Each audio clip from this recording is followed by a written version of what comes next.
growth and macroeconomic performance still need to be reflected in equivalent improvements in living standards.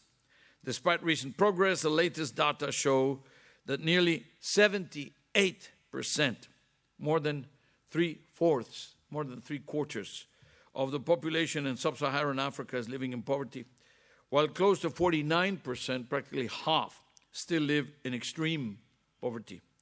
Africa will probably be the only region not to reach the Millennium Development Goals of halving poverty by 2015. We still have a couple of years to go, but still it is a challenge. All African countries are grappling with unemployment and underemployment. The greatest challenge here is youth unemployment.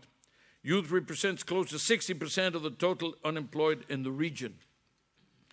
With one of the world's largest young populations, some people see this as a ticking time bomb.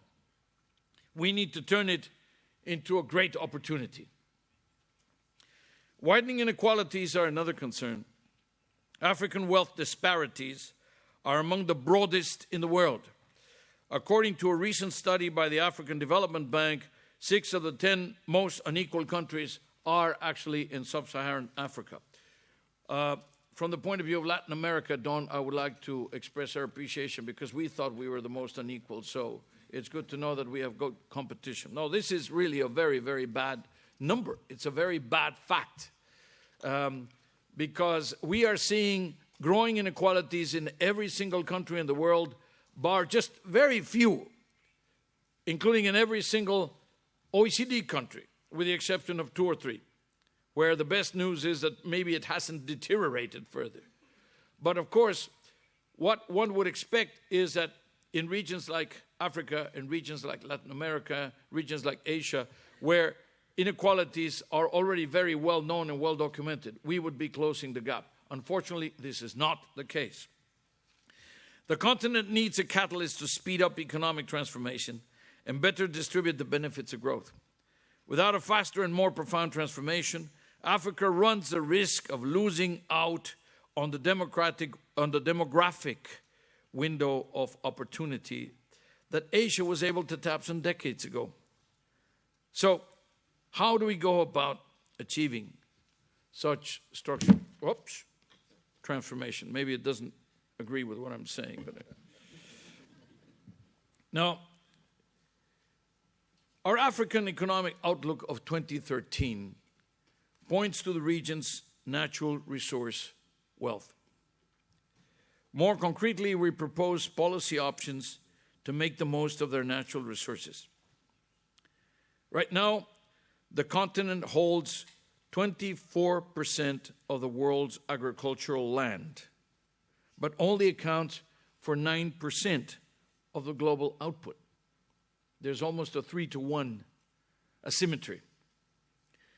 Despite very large endowments, Africa's share in global natural resource assets has actually declined. Mario was mentioning a moment ago that the contribution of the continent in terms of natural resources is diminishing in terms of what is put on the market. Not necessarily what is available, but what is put in the market. There's certainly a problem of investment here. The average African country spends $5 per square kilometer in mining exploration. We just choose this particular one. $5 in mining exploration. What do Latin America, Canada, or Australia spend? Well, on average, $65. So you're talking about 13 times. And we're not saying catch up with Australia, catch up with Canada, but clearly there's a lot of room in order to improve the performance there. With the right policy settings, natural resources can actually be an important source of diversification and economic growth.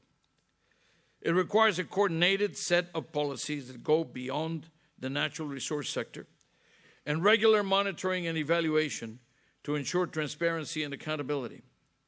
The 2013 African Economic Outlook puts forth a 4-layered policy that promotes natural resource-based structural transformation. So what are the 4 layers we are recommending? First layer, enabling the right framework conditions. Structural transformation requires new economic activities to blossom. Yet too many African countries do not provide the level of public services necessary for this to happen at a large scale. This calls for a new wave of policies to improve infrastructure, logistics, skills. We're actually going to roll out the skills strategy and the new PIAC, called the Program for International Assessment of Adult Competencies, tomorrow in Brussels, with a very important chapter as to how to use this for developing countries. So the skills issue and the capacity of government agencies to be proactive partners to business. This is the institutional part, the institutional preconditions. Second layer, strengthen the natural resource sector itself. Natural resources are not manna from heaven. It doesn't happen by itself. They require investments. They require know-how to be identified and turned into revenue and job opportunities. Appropriate land management is crucial, especially for smaller firms. Energy and skill shortages also have to be addressed. And very specifically, Mr. Prime Minister, overcoming the scarcity of electricity supply and also improving the vocational training, and talks about skills, must therefore be among the priorities. Electricity, skills. In South Africa, for instance, in the mining sectors, if the mining sector's constraints, such as electricity shortages or the infrastructure bottlenecks, some problems with water availability, and obvious problems with the skill shortages were addressed, we could probably have a growth of about 3 to 4% annually in creating from here to 2020 as much as 300,000 additional jobs. Now, this is a paradox. Here we have millions of young men and women unemployed, and these companies saying they cannot fill the vacancies because they don't have the talent. This is an enormous failure of matching the supply and the demand of skills. We have to do better. Layer 3, managing natural resources efficiently and sustainably. The sustainable economic management of natural resources begins with putting in place a transparent and fair tax system and fighting rent-seeking behavior and corruption. African tax administrations have been doing a lot, but cannot do this on their own. As you know, the OECD is leading international efforts to allow governments to collect the tax revenue they need to serve their citizens. And this applies to developed, emerging, developing countries. Everybody is needing the money. And this is why we now seem to have aligned the political wills. Every country in the G20 and every country in the different continents to do this, both at the level of individuals as well as at the level of the multinationals. Africa's full participation in this global tax reform agenda is absolutely essential. I also have to say that the question of managing resources efficiently and sustainably is an intergenerational issue. It is not just a question of how do we optimize or maximize the extraction or the profit from resources today. We need to do it in a way which will continue to provide either the resources themselves or the results of the resources, the proceeds of the resources, so that they can be invested in diversification for the next generations.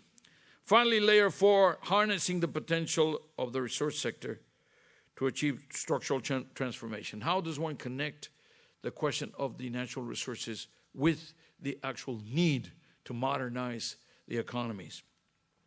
The extractive sector can be the engine of growth and development in Africa if governments and business agree on a comprehensive strategy and if stable policy framework for investments is in place. We have several examples of successful supplier development programs that promoted linkages from the extractive industry to the rest of the economy. And I'll mention three: Australia, Chile, South Africa. Very different, all with different products and different issues and different institutional settings. All today are leading exporters of services and machinery for mines, for example, besides exporting the actual raw materials. So, Monsieur le Premier Ministre, Prime Minister, ladies and gentlemen, to invest more in itself by harnessing its natural resources for inclusive economic growth. We are convinced that the region's governments can design and implement comprehensive industrial strategies to promote the natural resource sector and sow the seeds for other labor-intensive sectors. African governments can count on the OECD. Please, Mr. Prime Minister, feel comfortable with the OECD. You speak Spanish, so I can tell you, esta es su casa. Eh? We're engaging several African countries alongside other developing, emerging, and OECD economies in a policy dialogue to share experiences and design better policies. We'll soon host the first meeting of the OECD Network on Natural Resource-Based Development. The Network on the Natural Resource-Based Development. This network convenes policymakers from countries whose development is driven by the extractive sector, as well as from countries that have development cooperation programs in the sector. Norway, Morocco, Zambia, Liberia, the Dominican Republic, Switzerland, and others have already joined the network. More are expected to be added to the list. I hope many of you will want to tap into this global resource that brings together cutting-edge research and policymakers. It's about policies that this network is about. The OECD is here to make it happen, and I wish you an extremely successful, fruitful seminar and a lot of very good results. Thank you.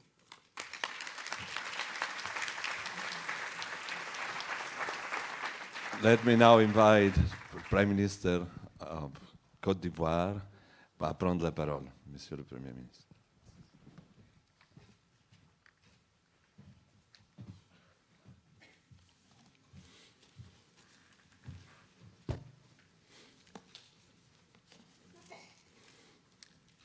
Muchísimas gracias, señora Ángel Gurría. Pero voy a utilizar una lengua otra, el francés. I don't know if there is some translation in Spanish here, but I'm just saying that I will use another language that will be French, if you allow me to do that. Well, thank you. Monsieur le Secrétaire général de l'Organisation de la coopération et développement économique, Monsieur le secrétaire exécutif de la Commission économique pour l'Afrique, Monsieur le président de la Banque africaine de développement, cher Monsieur Attias, heureux de vous retrouver après Marrakech, Monsieur le directeur du Centre de développement de l'OCDE, Excellences, Messieurs les ministres, Excellences, Mesdames et Messieurs les ambassadeurs et représentants du corps diplomatique, Mesdames et Messieurs les gouverneurs des banques centrales, Mesdames et Messieurs les présidents directeurs généraux, Mesdames et Messieurs les directeurs centraux, honorables invités, Mesdames et Messieurs, je voudrais tout d'abord remercier à travers Monsieur Ángel Gurría, secrétaire général de l'Organisation de coopération et de développement économique OCDE, pour son invitation, qui m'offre l'agréable opportunité de participer à ce forum de haut niveau dans la perspective d'un enrichissement mutuel. Je voudrais également saluer la présence distinguée des autorités de la Banque africaine de développement, de la Commission économique